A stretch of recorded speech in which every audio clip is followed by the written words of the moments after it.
Hello, everyone. My name is Robin Reed, and I am the author of Sam.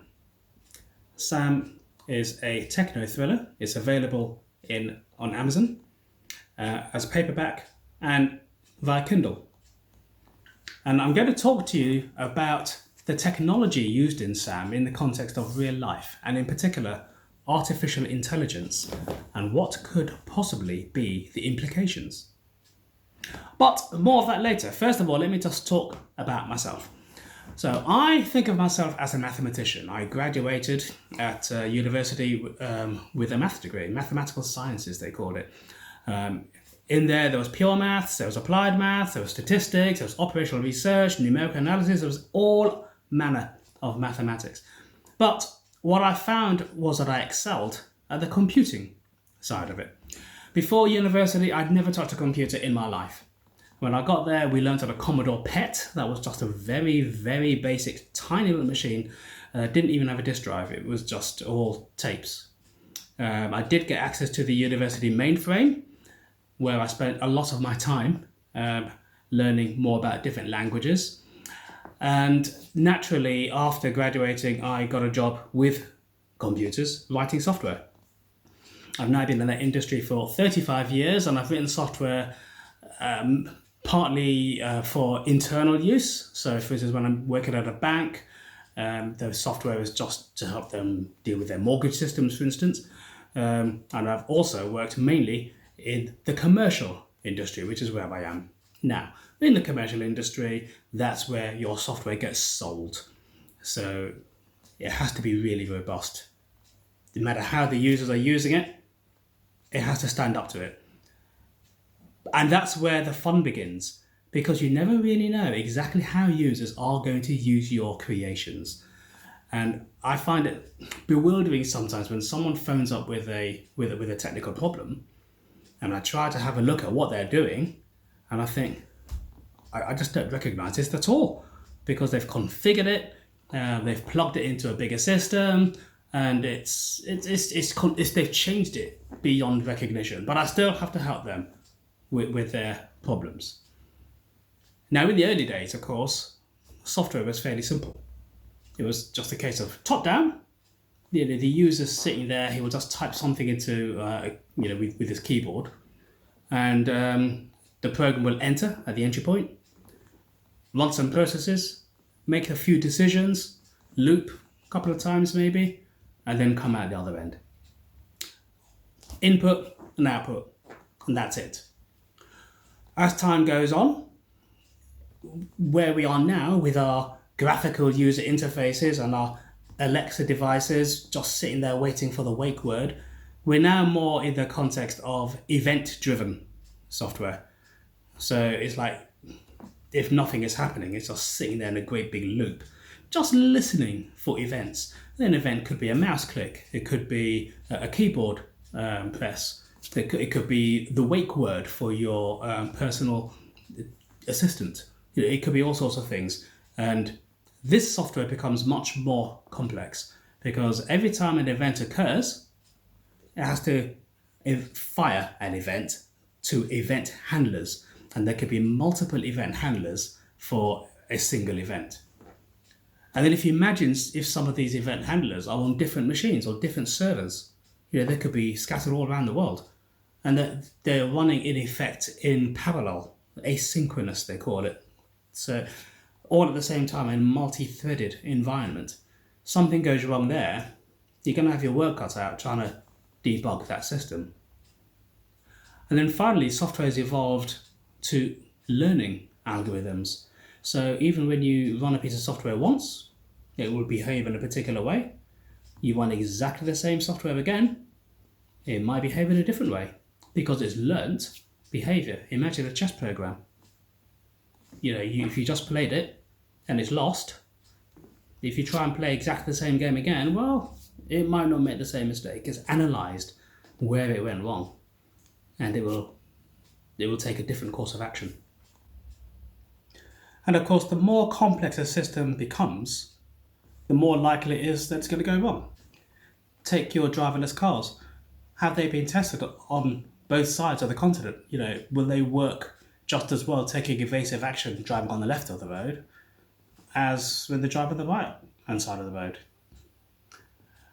Sooner or later you come to this class of bugs that I just find so annoying. The ones that you can never actually reproduce, the ones that it happens once and it's a glitch, then you just say, oh, just try again, and then it works forevermore afterwards. There's still something wrong, and it may well happen again, but you just don't know what the fix is because it's too difficult to reproduce. What about that type of bug? You must have heard the old phrase, have you tried switching it off and switching it on again? Do you know there's an aeroplane, the Boeing 787 Dreamliner? The operators of this aeroplane have been told that they must switch it off and switch it on again every 51 days in order to avoid catastrophic failures. Now that's quite bizarre. So as software becomes more complex, it becomes more difficult to fix, more difficult to debug.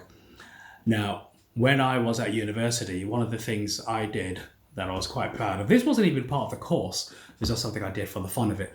I wrote a Connect 4 program. Now, I don't know if you're familiar with Connect 4. You drop the tokens in the grid, and you've got to try and get 4 in a line. So I initially wrote this as a Fortran program to help me learn Fortran. Later, this is when I was working, in the early 90s, I had to learn C++. It was a new language, object orientation. In order to help me learn object orientation, I resurrected my Connect 4 program for university and I wrote the whole thing again from scratch in C++. Totally configurable, didn't have to be Connect 4 anymore, could be Connect 5, could be Connect 6. Multi-dimensional, so not just a 2-dimensional 6x7 grid anymore. You could have a 3-dimensional 10x10 grid, 10x10x10 should I say. You could be a 4-dimensional grid. And it played a strong game. It would often beat me, especially in multi-dimensions. The lower levels, it would just look for patterns. The higher levels, it would be looking ahead. And it would use an algorithm, a well-known algorithm called Minimax. So it would be looking ahead to see how to evaluate. Each position is scored, and it will try to maximize that score. So it would look ahead, what are the possible moves? If it makes this move, what are your possible responses? If you respond this way, what are my possible responses to that response? And so it goes on. It builds this whole tree of possible moves just from one position. When I had to test that and debug that, a single move at one of the top levels would literally take me days to step through. The computer, well, it's just there. It makes the move straight away. But to debug it, me as a human, takes a long, long time. But I didn't stop there. I experimented with an even higher level of playware, and that was going to be a learning program. But what I did was that I added to the computer's look ahead so that it would be basically be remembering games, remembering positions. And if it lost a game, it would then try to find out where its losing move was, regress. So if you played the same game, it would make a different move. And this nicely leads into my first pause for thought.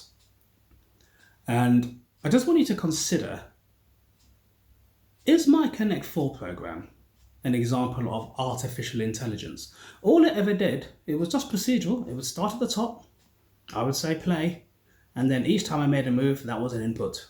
There were no mice in the early days. It was just a keyboard input. So it's like that first flowchart I showed. I make a move, starts at the top, does its analysis, outputs another move. That's it. Is that still an example of artificial intelligence? Well, it's thinking. I can't predict the moves, and as I say, it could beat me. What exactly is artificial intelligence? Have a think, have a discussion, and I'll be back.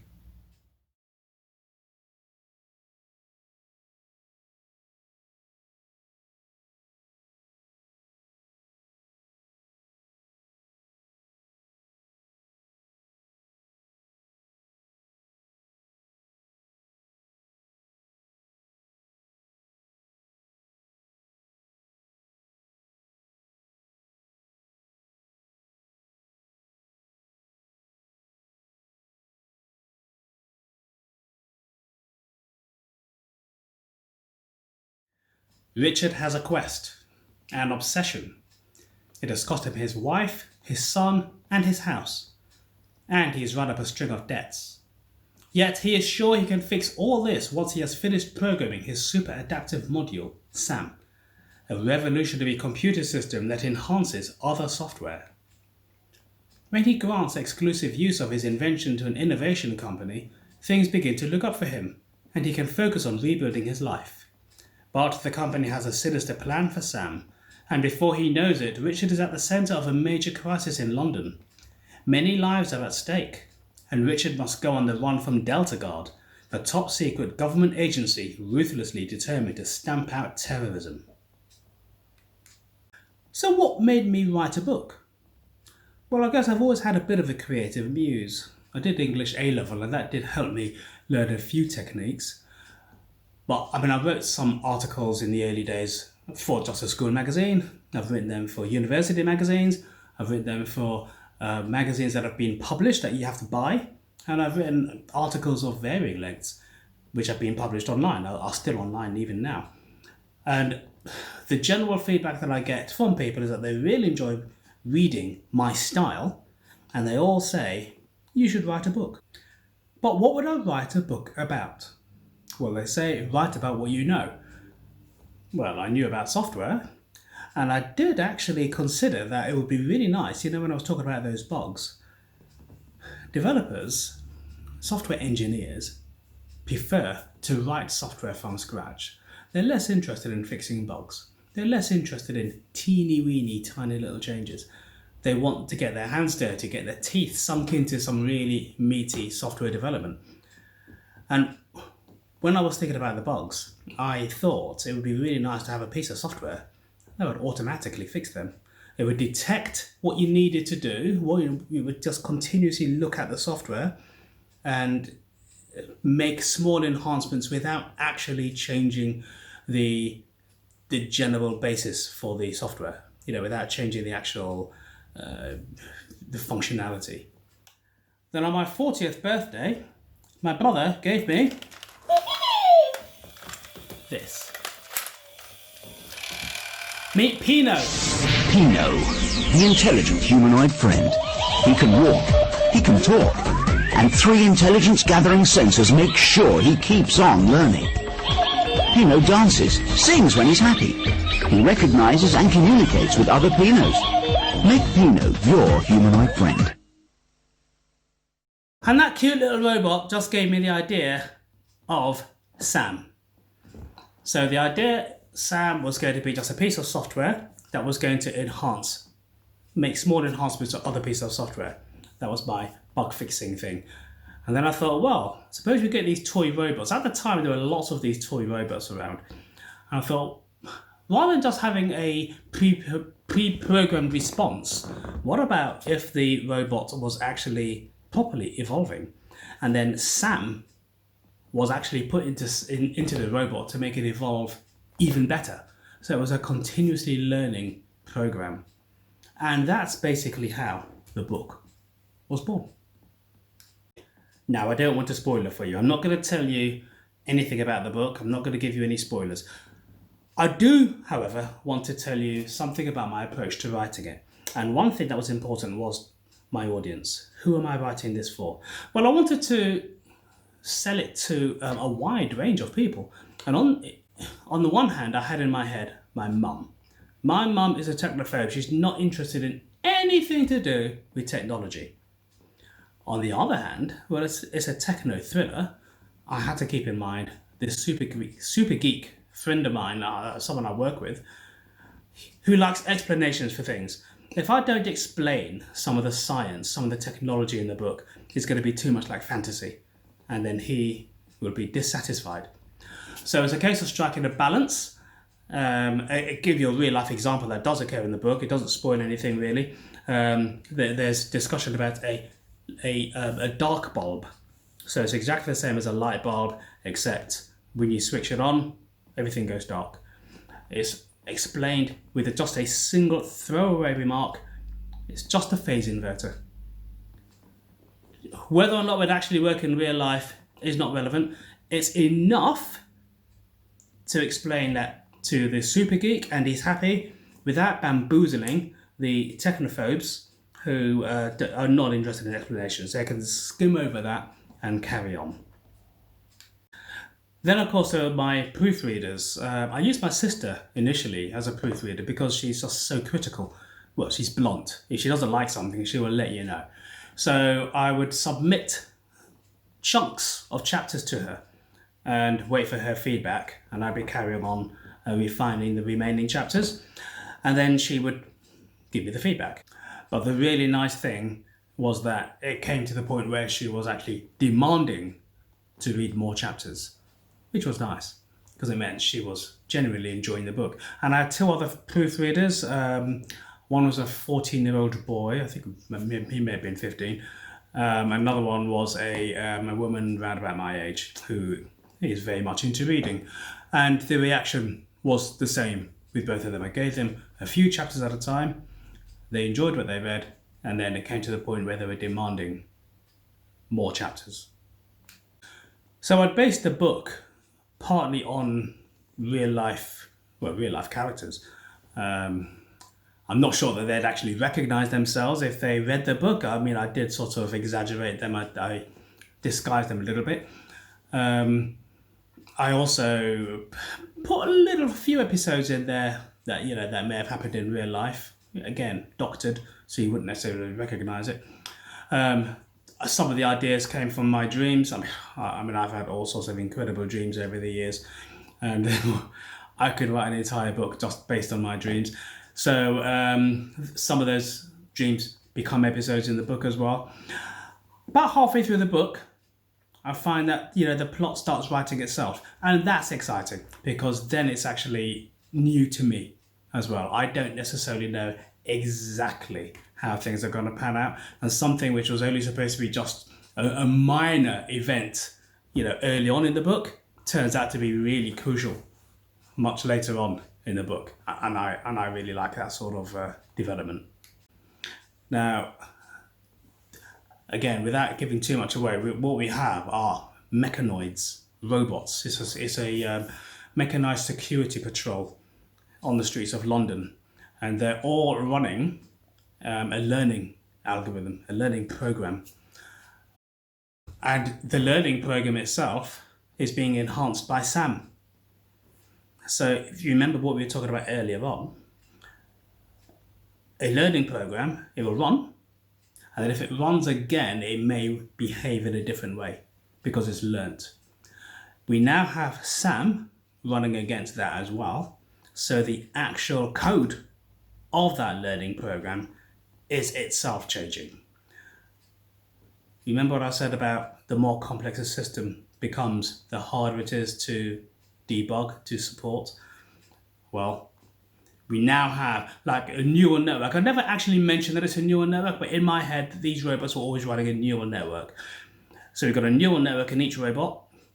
We have a SAM chip, which is enhancing that all the time. It's changing the actual program. And then each robot is networked to every other robot. So an individual robot is not just learning by its own experiences, it's learning from the experiences of all the other robots on the streets of London. And each robot is then networked to a central computer where there's this massive data warehouse which is big enough to store all the information about every man, woman and child in the entire world. We're talking zettabytes of information. One difficult thing about writing the book is coming up with something brand new. There's a company in the book called Automated Services, and it just does innovations for the domestic market. Well, try to think of a brand new idea. It's very, very difficult. I came up with all sorts of ideas which I thought were revolutionary. A quick look on Google, you find it's already been done, or at least already conceived, and I didn't want anything like that. On the other hand, on the other end of the scale, some things that I did come up with, they didn't exist at the time, but then they have since been adopted in real life, not necessarily exactly the same. So one example was there's this range of children's shoes called Clever Clogs, and they have in them a GPS tracker, so that if your child wanders too far beyond a certain perimeter, you get an alert on your mobile phone and you can, well, come to the rescue. Well, that now exists. Remember, I wrote this book initially in 2005. I finished it in 2008. And all I ever did was then in 2016, I refined it for publication. But I didn't change the overall features. So the fact that we now have wearable GPS trackers, well, that's interesting, but it was in my book first. I'm claiming that one. There was an internet wine cooler. So this is a cabinet where you can put bottles of wine in different sections, and each section individually cools the wine according to what it should be. So if it's room temperature, it doesn't cool it at all. If it's supposed to be very, very chilled, then it chills it appropriately.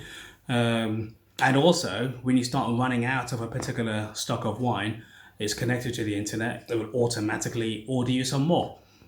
Don't forget, I wrote this in early 2005, 2008, and the Internet of Things has since come on. So I'm not aware of an internet wine cooler, but I have become aware of a wine cooler that will do that individually temperature controlled thing. I only learned about that last year. The Internet of Things, well, it's been around for a while, but it really took off in 2010. So again, the internet wine cooler in the book was ahead of its time. The book also has service units. Automated Services uses them for, but you can order things. They're basically like little servants. You just give them a natural language command, and they will obey your command. You can ask them questions, or you can give them a command. And nowadays, well, what do we have? We've got your Alexa, we've got your personal, I shouldn't use the word Alexa, should I? We've got your personal digital assistants, your Google assistants, your Siris, all this sort of stuff. And the mechanoids themselves, well, we don't have mechanoids as such, but don't forget, these mechanoids know everything about you. What we do have are smart cameras, quite sinister. And in China, you also have what they call a social score. So depending on your social score, these cameras may or may prevent you from doing certain things. Even if it's just crossing the road before the green man tells you you can cross. A smart camera's there.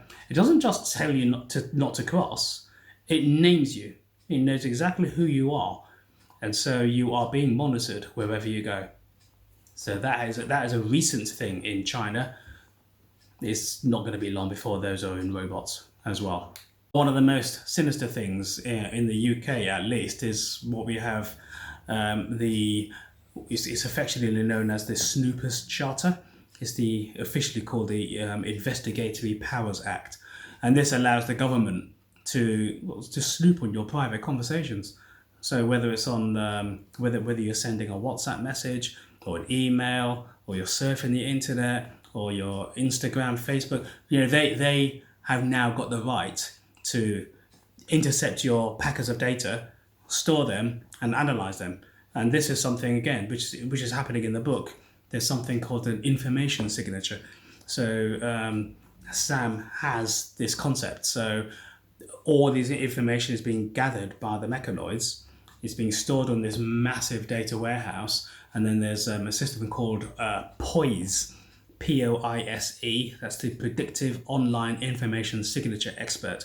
And all it's doing is looking for little patterns that might indicate terrorist action. It's come true. So with the Snoopers Charter, the UK government, and I'm sure this will be happening in other countries as well, can now just snoop on you, and well, it's your phone at the end of the day that is the Trojan horse. And this nicely brings me to my second pause for thought. So your technology knows you very well. I mean, I'm going to say mobile phone, but it's also your laptop, your tablet, your Alexa devices, anything like that. Predictive text. It's learning what you write. So it's memorizing certain phrases that you frequently use. Have you bought anything from Amazon? Amazon will remember that forevermore. Searching on Google, it knows exactly what you searched for before. Facebook, you posted something 10 years ago, well, it's still there. What about location services? So Google knows exactly where you are, where you've been, where you've parked your car, where you live, where you work. Is this sinister? Is it simply helpful? Have a discussion. See how safe you think your technology actually is.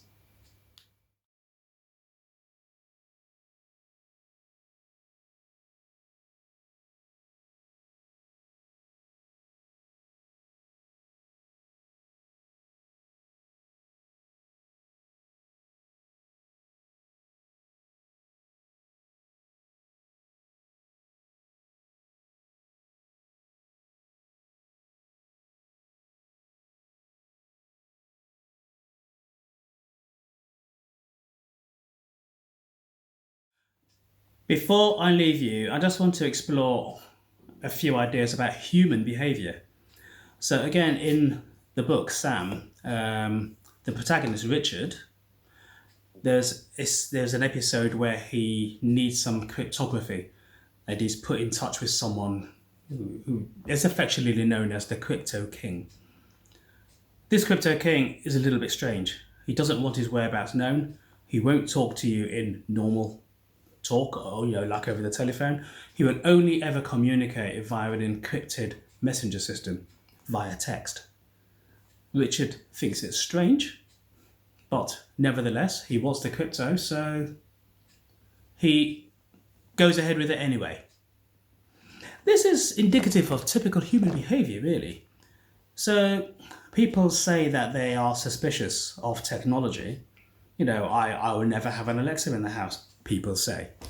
I'm fine. I've got 5 plus 1 in my car. But people say they don't want them. And yet they will do other things. They will forget that their phone is listening to them all the time as well. They'll forget that their phone has location services. And even if they want to switch it off, they'll quickly switch it on again when they realise, well, Google Maps is actually really quite useful. And what about when you use Strava? You go on your run and you want to show off to the world, and so you willingly upload your route to the entire world. So this is human behaviour. If it's useful enough, people are going to do it regardless of how suspicious they are. What about more down to earth when you go on holiday? You're taking photographs with your phone and instantly uploading those pictures to Facebook and Instagram. That is basically telling everyone you're not at home. Come along and rob my house. But is it actually possible to go completely off grid? It's extremely difficult, because if I decide I'm going to go off Facebook and I'm going to go off absolutely everything, I still have friends, and friends will take pictures of me and they'll put them on Facebook and they'll tag me, which means people will still know where I am. The spies who want to spy on me will still know how to find me. What about a credit card? Well, I buy something at a shop, I pay on credit card, instantly I'm trackable. And that also goes with debit cards, also goes with store loyalty cards. What about if you're a member of a store, for instance, Costco or Macro or Matalan, any of these where you need a card, instantly being traced. This is to say nothing of the plethora of CCTV cameras around the streets and dash cams, the growing preponderance of dash cams in people's cars, on bikers' helmets, police body cameras. You can't really escape the cameras, and who knows what's looking at you from outer space. We've got satellites with very, very powerful lenses. I don't know. I might be being watched right now, and I don't just mean by you. One place that I worked back in the noughties was a data company. All it did was specialise in cleansing data for other customers. So, my name's Robin Reed, R-E-I-D. People often spell my name incorrectly with R-double-E-D. The software where I was working would cleanse that, and so it would indicate that whether it's R-E-I-D or R-double-E-D or R-E-A-D, it was all me. If I change address, or if I someone gets my postcode wrong on the database, this software will link everything together, so it all comes down to me. This was used for marketing purposes, but it could also be used for other purposes as well, security.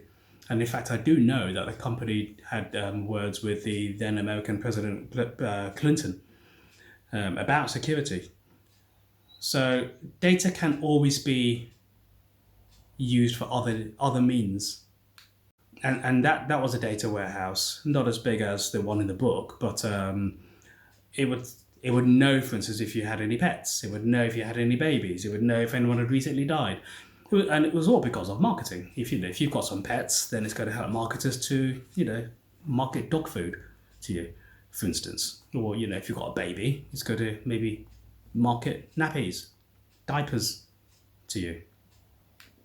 Data is currency, very valuable. People sell data, and even if you are really, really scrupulous with your data, well, you don't know that the people you sell it to are going to be as scrupulous as you. And what happens if data gets in the wrong hands? Always reading about data breaches. People will steal your bank details. People will steal your personal details, your passwords. And even if it's not a data breach, you don't know that someone in the company on the inside is misusing the data somehow. I'm going to end, but I just want to give you some final quick quotes. There's one company I worked for. Someone came for an interview, and one of the questions, it was a fairly straightforward question. What are you most proud of? What software have you written that you are most proud of? And he thought for a moment and then said, well, I've never written any software that killed anyone. Which was quite bemusing. Nowadays, you think, well, actually, that makes sense. Think back to the aeroplane. You have to switch it off and switch it on again every 51 days to avoid catastrophic disasters. Self-driving cars, driverless cars. Can you be so sure that they are programmed satisfactorily that they're never going to make a mistake and cause a fatal accident? I wouldn't want to be responsible for that software. Remember what I said about bugs. The more complex the system, the more likely you're going to have bugs. Someone once said to me, user-friendly, developer hostile. So the more useful, the more easy to use your software is, the harder it is for the developer to write it in the first place, but to maintain it and to fix it when something goes wrong.